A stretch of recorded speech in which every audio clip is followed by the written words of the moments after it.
channel Ngulik Horor.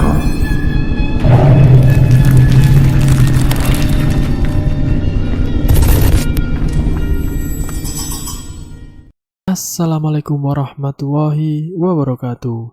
Jumpa kembali di channel Ngulik Horor. Channel kami menceritakan tentang kisah-kisah misteri yang mungkin bisa menemani agan-agan dan sista semua ya.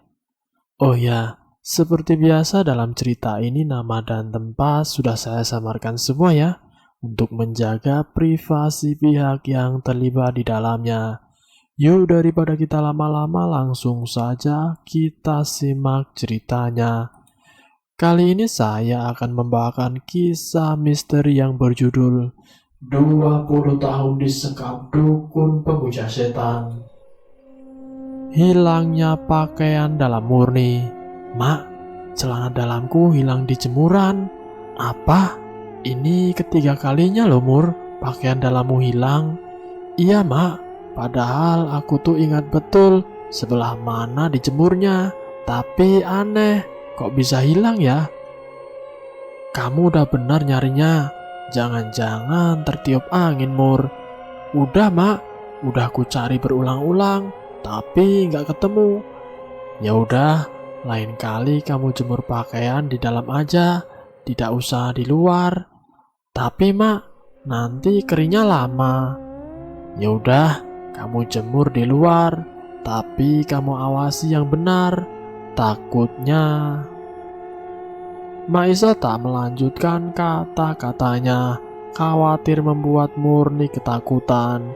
Padahal Maisa sudah tahu kalau celana dalam biasa digunakan untuk keperluan ilmu hitam dukun santet. Saat itu usia Murni baru berusia 11 tahun. Sekolah hanya sampai sekolah dasar kelas 2. Mama dan Abah selalu khawatir saat Murni pergi ke sekolah, karena jarak tempuh dari rumah ke sekolah cukup jauh melewati sungai dan juga tebing. Sedang Mama dan Abah harus merawat kebun cengkeh yang cukup luas. Murni hidup di desa yang terpencil, di sebelah barat perkebunan cengkeh yang luas milik Haji Sutarja, dan di sisi timurnya terdapat hutan alas yang sangat lebat dipenuhi pohon-pohon tua yang seram. Juga semak-semak tinggi dan tumbuhan merambat yang menghalangi orang untuk masuk ke dalamnya. Di antara tebingnya banyak gua batu yang katanya terkenal angker. Pernah suatu hari yang masuk ke dalamnya dan tak pernah kembali. Saat pihak kepolisian mencoba mencarinya, orang itu tidak ditemukan. Desa ini dipenuhi berbagai macam pohon besar. Hampir di setiap rumah pohon beringin atau buah-buahan tumbuh dengan suburnya. Saking rimbunya, hangat mentari baru terasa sekitar jam 9 pagi. Keluarga Murni bertetangga dengan Aki Wasta. Rumahnya terhalang kebun singkong dan beberapa pohon beringin besar. Aki Wasta sangat baik, selalu membantu keluarga Murni di saat kesulitan. Maiso pun sudah menganggap Aki Wasta sebagai keluarga sendiri. Aki Wasta sering berbagi hasil kebun dengan keluarga Murni. Biasanya anak laki-lakinya yang seumuran Murni yang mengantarkannya. Kemarin sore pun Aki Wasta mengirimkan labu kuning yang sangat besar. Hari ini Murni akan memasaknya menjadi kolak yang dicampur dengan pisang nangka. Kebetulan hari sebelumnya Aki Wasta juga mengirimkan kelapa tua untuk santannya. Mama, aku mau bantu Mama di kebun cengkeh, ujar Murni. Tak usah Mur, kamu siapkan saja makan siang buat Mama dan Abah. Sebenarnya Murni mau nyari jamur melinjo Mak. Di sana kan banyak tuh Ma. Ya udah, ntar Mama cariin Mur. Tapi kamu masak yang enak buat Abah sama Mama ya. Tapi mengolah jamur melinjo harus hati-hati.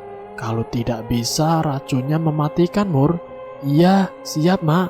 Aku sudah tahu kok caranya. Cuciin juga baju-baju yang di ember Mur. Ya, pasti, Mak. Si Jatmika juga, jangan dibiarin main jauh-jauh ya, Mur. Tenang, Mak. Ntar Jatmiko kusuruh nyapu halaman, biar dia main di situ sama teman-temannya. Ya udah, Mama berangkat nyusul apa ya?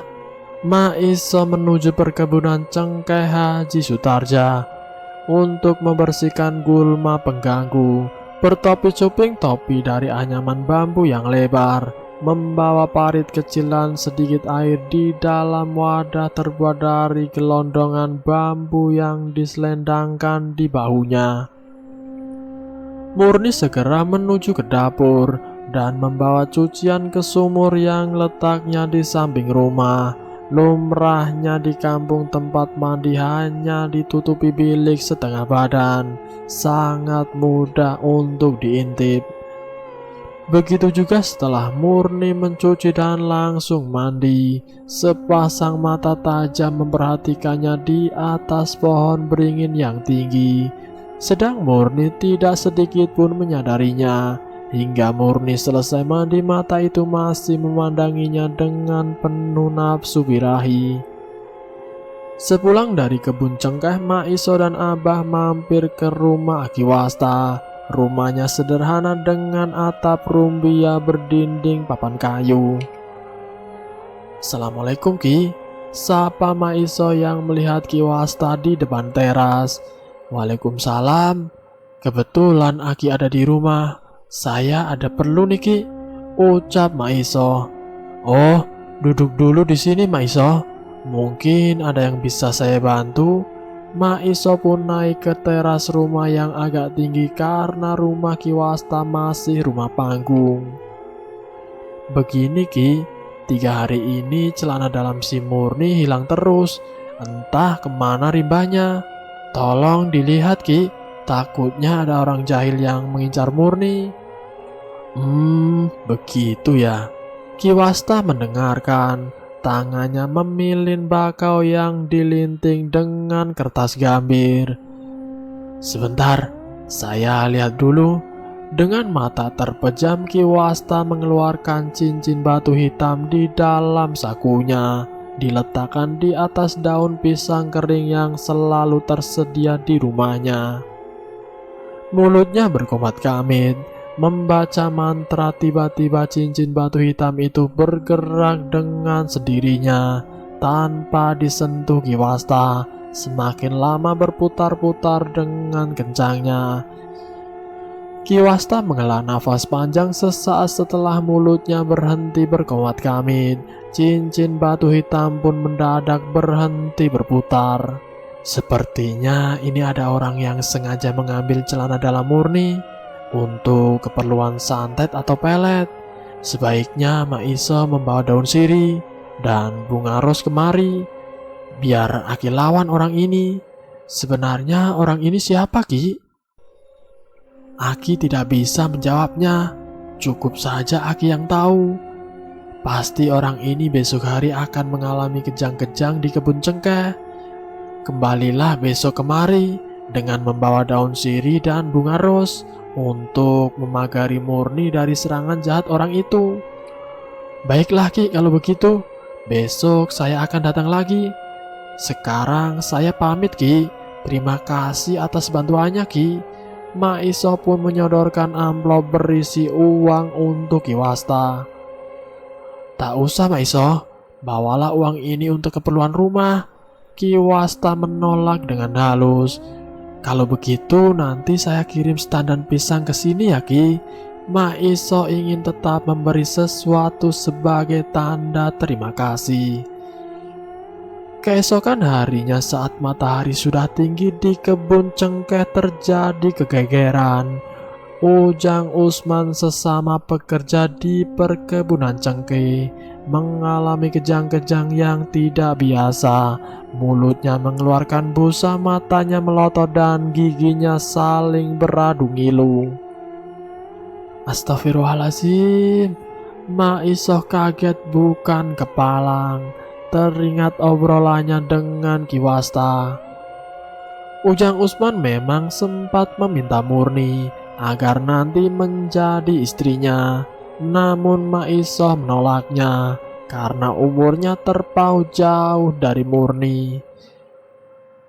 Apa mungkin Jang Usman berbuat seperti itu? Selama ini dia dikenal sebagai pemuda baik, tapi semua perkataan Ki Wasta menjurus kepadanya. Dan benar saja di kebun cengkih ini ada yang kejang-kejang seperti yang dikatakan Ki Wasta. Jang Usman mengalami kejang-kejang hampir 10 menit lamanya. Para pekerja di sekitar kebun cengkih menggotongnya ke saung. Maisoh bertatapan dengan Abah. Tak sepatah kata pun keluar dari mulut mereka. Setelahnya warga kampung ramai-ramai menggelendang Ujang Usman ke balai desa dan menghakiminya karena tersebar isu kalau Ujang Usman memakai ilmu hitam untuk menyelakai Murni. Padahal Abah dan Maisoh tak sekalipun mengeluarkan kata-kata tuduhan pada Ujang Usman. Perkataan Ki Wasta pun mereka simpan rapat-rapat dalam hati mereka. Siapa yang menyebarkan isu itu sebenarnya? Siapakah sebenarnya sepasang mata tajam yang selalu mengintip Murni saat mandi?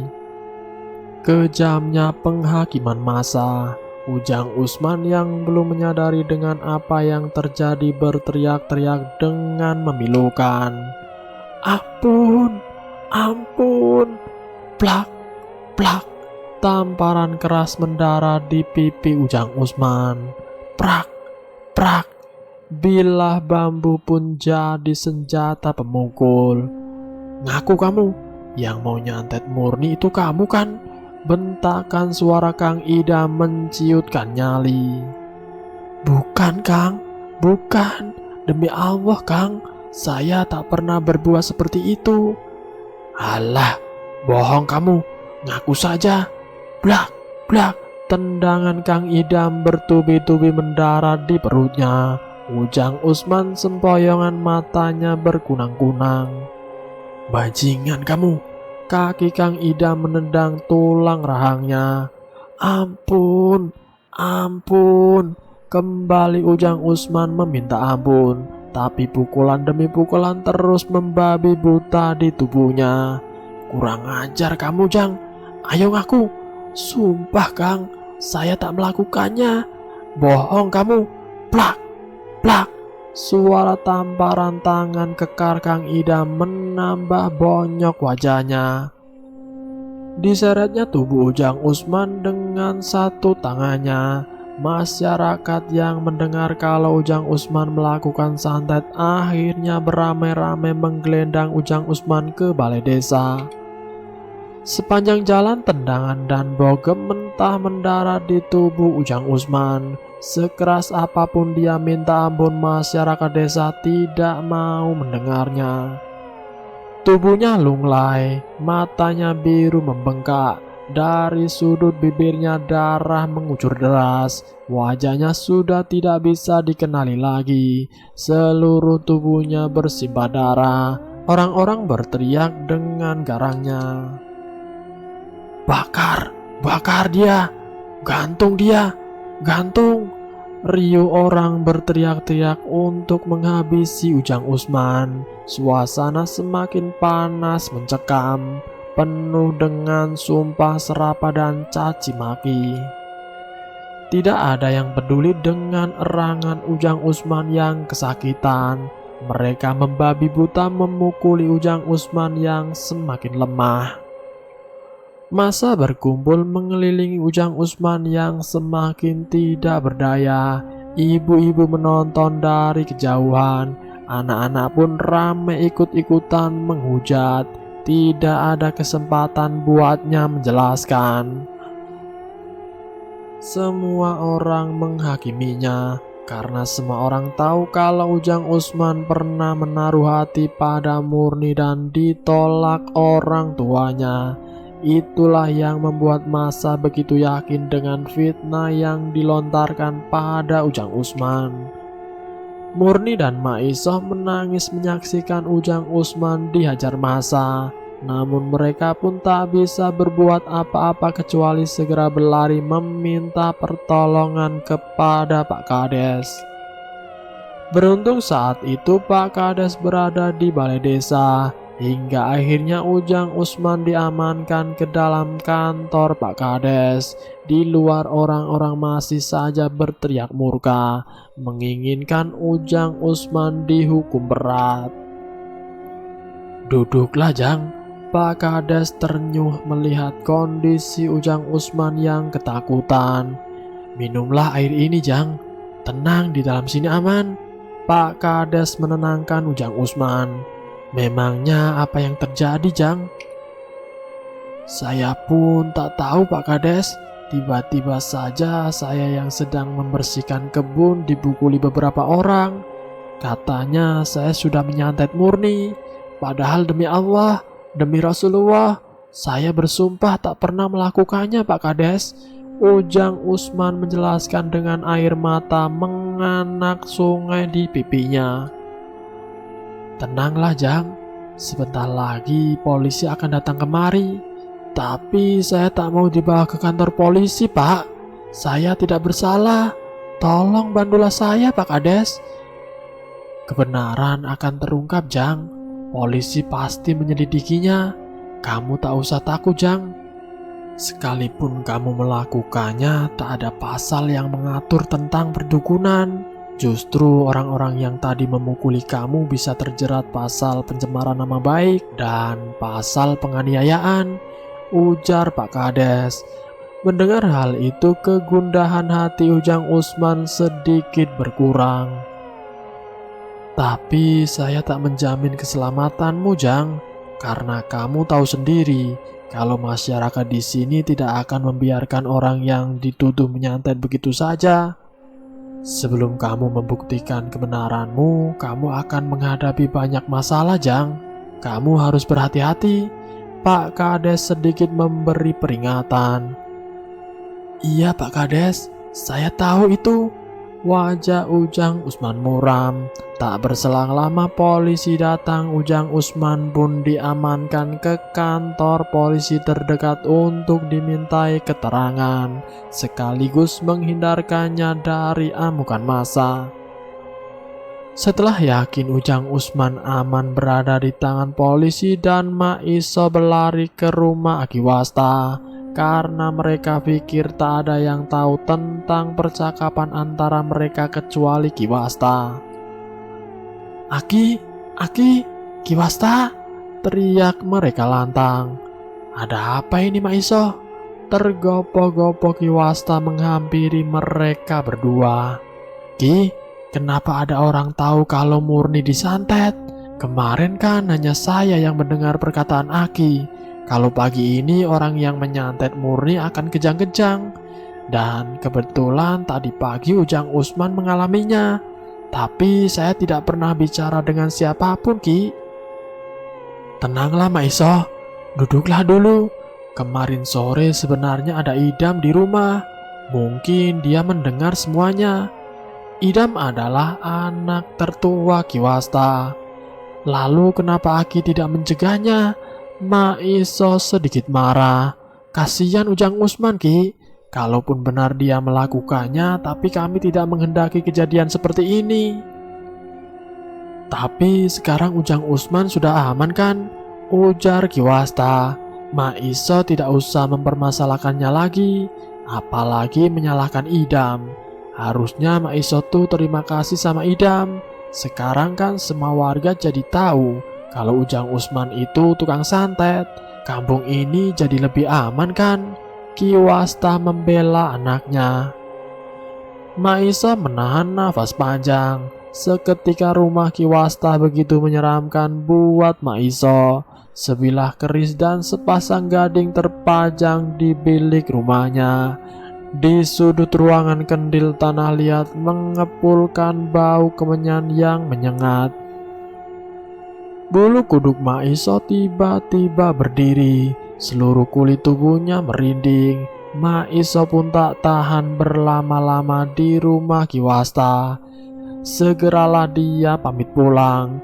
Rumah Ki Wasta memang menyeramkan. dibangun di bawah pohon beringin besar dengan akarnya yang menjuntai.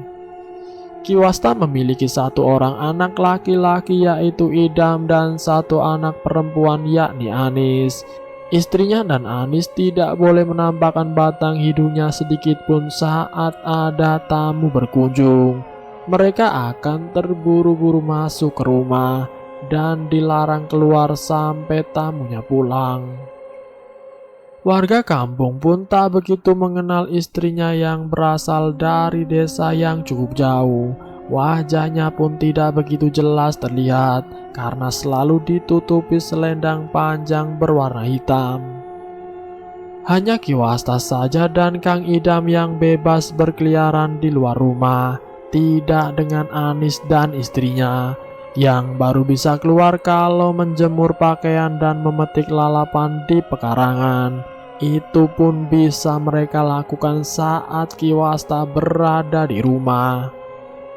Semua keperluan untuk sehari-harinya Ki Wasta yang pergi ke pasar setiap hari Jumat.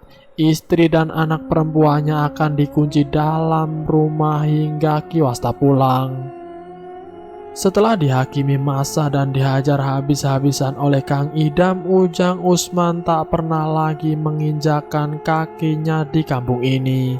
Tersiar kabar setelah bebas dari kantor polisi, Ujang Usman mendalami ilmu hitam di Jampang, Banten untuk membalaskan dendamnya pada Kang Idam dan warga lainnya. Dan selesai. Itulah kisah fitnaan yang dialami oleh Ujang Usman. Semoga kita semua dijauhkan dari hal yang dialami oleh Ujang Usman. Dan semoga kita semua selalu dalam lindungannya. Ambil sisi positifnya dan buang jauh-jauh sisi negatifnya. Terima kasih sudah mampir di channel kami. Jika kalian tertarik dengan video kami, silakan tekan tombol like, share, dan komen. Tekan subscribe untuk mengikuti video kami selanjutnya. Wassalamualaikum warahmatullahi wabarakatuh.